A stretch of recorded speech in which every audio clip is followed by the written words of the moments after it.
Good morning, everybody. Happy that you're joining us. Lou, are you there? I am there. Welcome. Uh, Good morning. Good morning, everybody.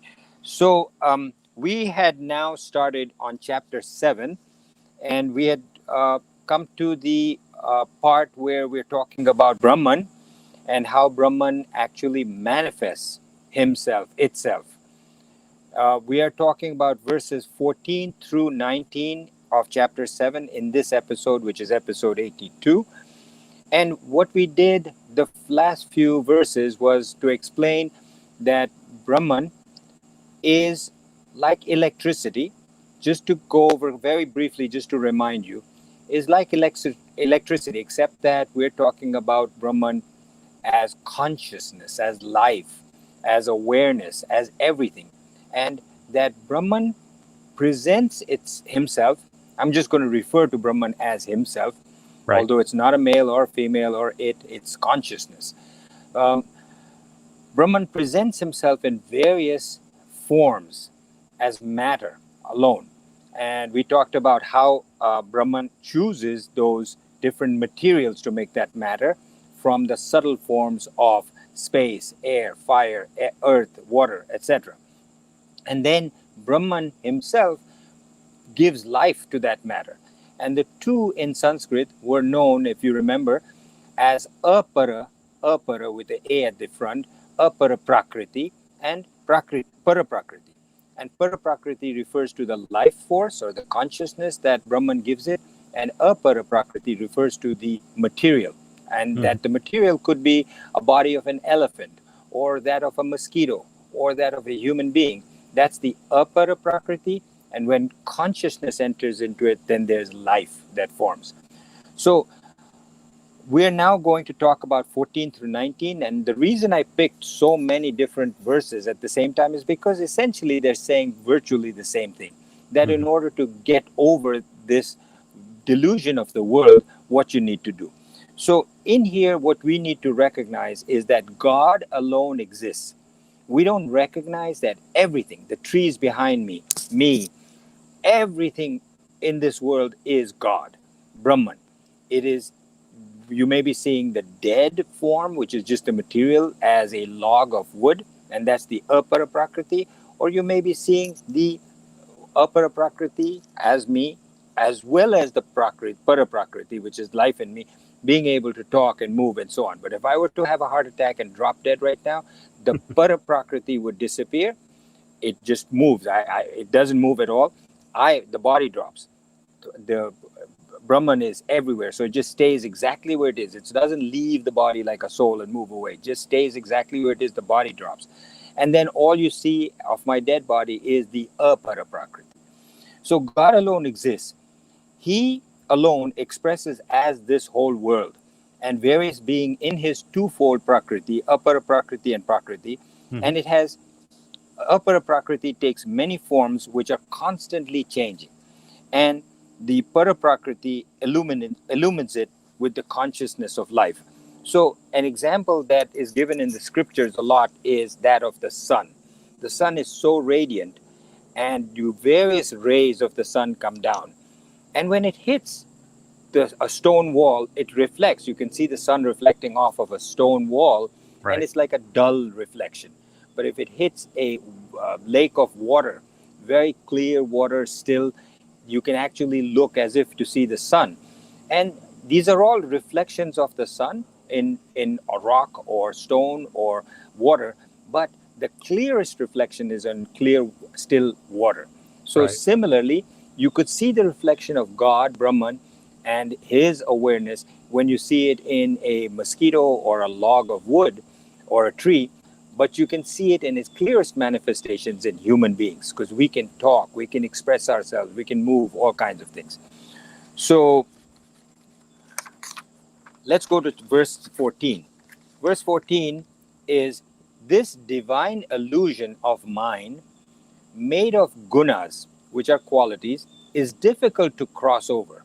Those who seek me alone cross over this illusion. So he's saying the same thing, that if you focus with your gunas, the gunas make up these prakritis, the apara prakritis, the human body, is made up of the gunas. Myself, made up of sattva, rajas, and tamas. And same thing with everything. There's a mixture of all these gunas which Brahman presents, which make the material, and into that comes the consciousness. And that is difficult to cross over this illusion. He calls it this divine illusion. Why divine? Because it is made up of the divinity of Brahman. And so it's divine. And it's an illusion. So we see, when you look at me, you see a human being, you see a man, you see my eyes, my hair, you look at this and you say, okay, this is him. But really, what I am is totally Brahman. But you don't see the Brahman, you only see me. It's similar to that age old analogy in the scriptures of the rope and the snake. Yeah. A rope that you see in the dark as you're walking, you say, oh, there's a snake across the path. And you see him, that thing, as a snake. In fact, you imagine the hood of the cobra or the writhing of the snake, and you're so sure, you're convinced it's a snake until somebody turns the light on and you say, no, it's a rope. Similarly, you're looking at me and you're seeing a person, but really, in fact, it's an illusion. What I am is Brahman. Right. So Brahman produces me. And I am made up of gunas. Because of the gunas and qualities is my body. And it's difficult to cross over this illusion. Only those who really seek Brahman can get past this illusion of everything around us being sattva, rajas, and tamas, and look past that to get to Brahman. Verse 15 says, the evildoers, the deluded, the lowest of men, such strong words, do not seek me. They whose wisdom is destroyed by illusion follow the way of the demons. So, as I've said before, the Gita, the scriptures, the Vedas, the Upanishads are very sparse in their words. Every word is carefully selected. So, for him to choose such strong words, evildoers, deluded, lowest of men, they follow the way of the demons. Basically, what he's saying is that the mental agitation that somebody goes through when their desires are not met, they become like demons. Now, the sin or papam in Sanskrit is the state of mental agitation that occurs when whatever you think of, whatever you do, bounces back to you. That's sin. So you do something bad, you think about it, you say, oh my God, I did something. That constant thought of I did something bad, that haunts you through your conscience. That is called sin when it affects you. Demons are not a subset of human beings. You know, we think of demons as objects with different forms, and they're bad, and they're ordinary humans, according to the Gita and the scriptures, who do not follow the path of self-development. They're extremely selfish. All they look at is what they want themselves. And so in their selfish and means, they do things that are considered evil by others. So why do they not follow the path of development? Self-development. Why do we all not do it? Why does everybody not listen to these lectures and get to be a better person?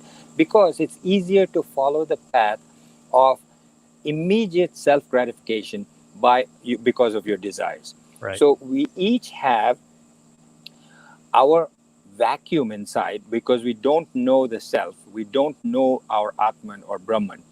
Because we don't know it, we want to get to the point where we seek happiness, and we think that happiness lies outside.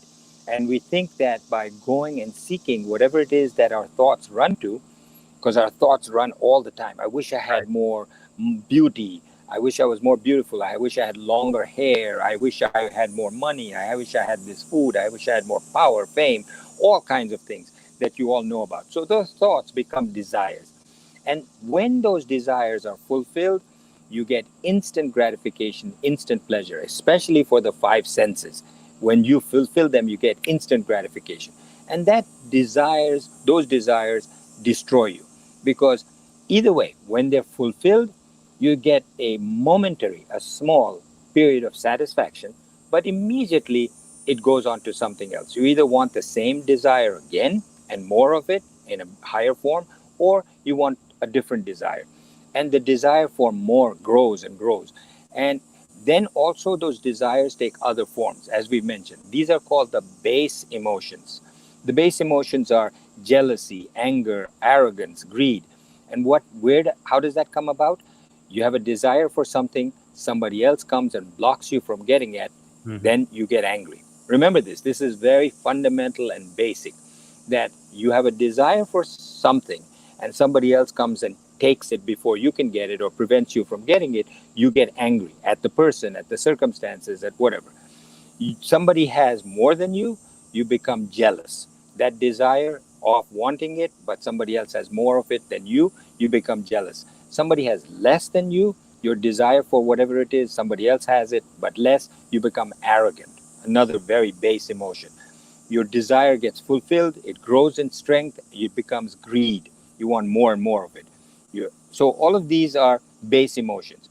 And what in this verse he says, those people who do not surrender to me, they follow the way of the demons.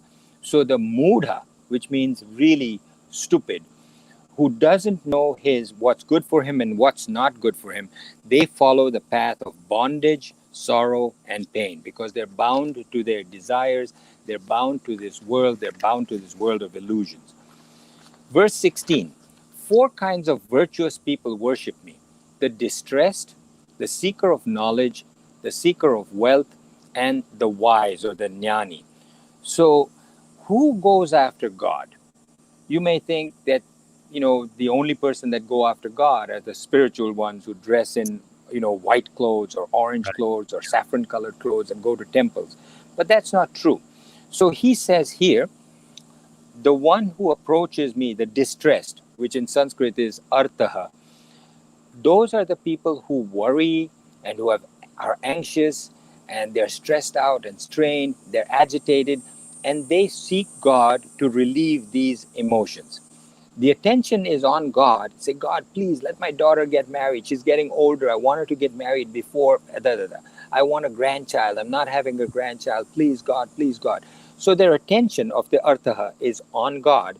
But Right. really, the end result is, what's in it for me? Can I get my daughter married? Can I get a grandchild? Can I get this job? Can I get this promotion? It's all because of that. The distress, worry, anxiety, stress, and strain. The next one is the seeker of knowledge. Such a person is just curious. He's just curious and has an inquiry into what is all this? What is Christianity all about? What is Judaism all about? What is this Gita all about? He's curious and he's inquiring. He wants to know about the transcendental being, God. He Hmm. gets intellectual knowledge, not self devotion. He's not devoted to improving himself. He's not spiritual. There's no evolution there, does no karma, does nothing good for others, just wanting to get more knowledge. Now, the third one is the seeker of wealth, which is artharthi. Artharthi is the one who seeks money from God. Right. Now, God, please let me get this raise. I want money. Let me get this lottery. I wish I could get this job, whatever. Money buys all kinds of things only for the five senses, right? Color and form for the eyes, things that you can smell, things that you can hear, things that you can taste, things that you can touch, or all five together. Hmm. Money buys that. Money does not buy love. Isn't there a Beatles song about that, Lou? You can't buy me love. Yeah. Yeah. Um, Money can't buy knowledge. It can't provide anything for in the intellect. It's pure sensual enjoyment. So an artharthi, it goes to the temple, may appear to be religious and says, God, please, please, please. But again, it's for himself. It's for money, for himself, for his sense organs. And the last one, which is the jnani, the wise, wants to reach God purely for the sake of self development, self realization. His thirst to know God, he's thirsty to know God, but he's not yet become self realized. So these four are important because Krishna, Lord Krishna, talks about this again and again in the next few verses because he talks about the jnani versus the others. Now, you may say, well, you approach God because you're an artharthi, because you think that you want wealth. So you go to the temple and you pray and you say, please, God, let me. Or you're a artaha, where you're going because you're distressed. Or you're a jignasu, because you're going there for knowledge. What the scriptures say is that even though you do that, you're still a pursuer of God, you're still a follower of God, and ultimately, even if you do that, ultimately you will get to the right path by following that. So that's important. Verse 17, of these four, the jnani, the wise, ever steadfast with single pointed devotion, excels. For I am extremely dear to the jnani, and the jnani is dear to me.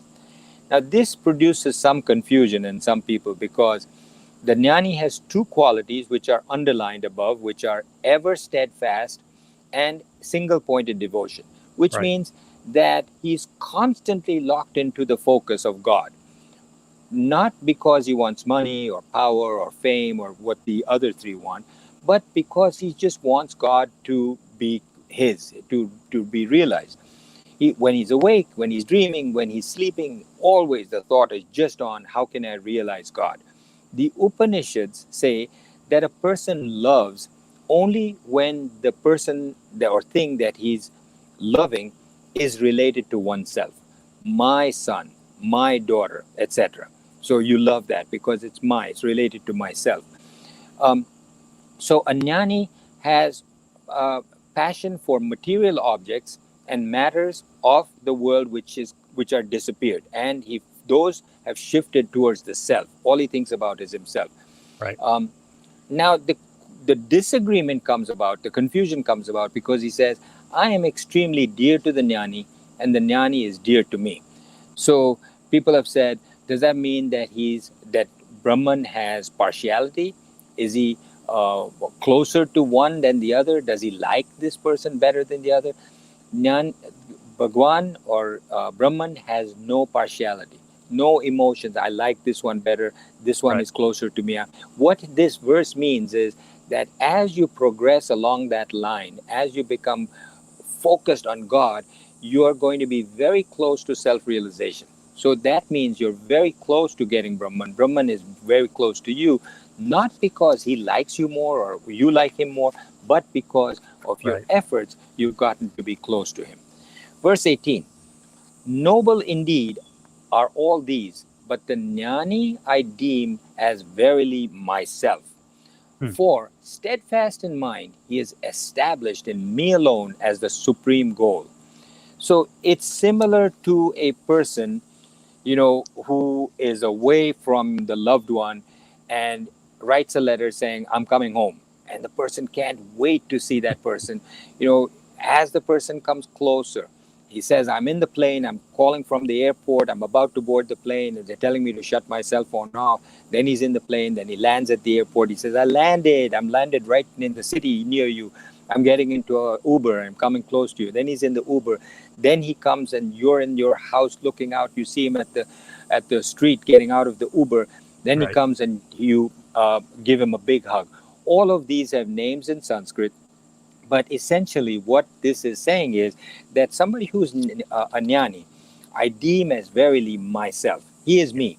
For because he's focused on me, coming to me, he's established in me alone as um, as his supreme goal. Same thing, the analogy with the sun and the water. The one that is closest and appears closest to the sun is the one that has the clearest reflection in the water. Right. Verse 19, at the end of many births, the man of wisdom reaches me, realizing that all is Vasudeva, which is reality. Such a great soul is difficult to find. So only a jnani ultimately surrenders to me after many, many, many lifetimes of being a devotee. So it could be that this is the lifetime. Everybody thinks, oh, he says that, that means I've got Right. many lifetimes to Yeah. go. But it could be that this is the one where if you do the right things, you do your karma yoga, you do your jnana yoga, you do your bhakti yoga, and maybe at the end of this, you will reach nirvana and be close to God. Uh, a Maha Atma is one who realizes that each Atma is Maha. Maha means great, and Atma is Atman, the great Atman, that every one of us who realizes that all the Atmans are the same, these are all Maha Atmas. So, why do we not surrender to God? We talked about this before, and we'll continue with that in verse 20. And it's such an important verse that I'm going to devote the entire time just to that one verse. Today we did from 14 to 19, but next time we'll do Yeah. 20 alone. Excellent. So I All think, right. how long has it been, Lou? 20 minutes? Just 20 minutes. Yeah, we're Yeah. in a good tight episode. If you want to contact us, the Facebook page, Gita Memoirs of a Psychiatrist, look in the upper right corner of the screen. You can find us there and talk to us. If you just want audio-only versions of these to take along with you in your commute, you can go to Apple Podcasts, Google Podcasts, Spotify, almost everywhere you get your podcasts. And we'll see you in the next episode, right, Doctor? Thank you so much. Thanks, Lou. Thank you all for joining us. We'll see you next time. Bye-bye.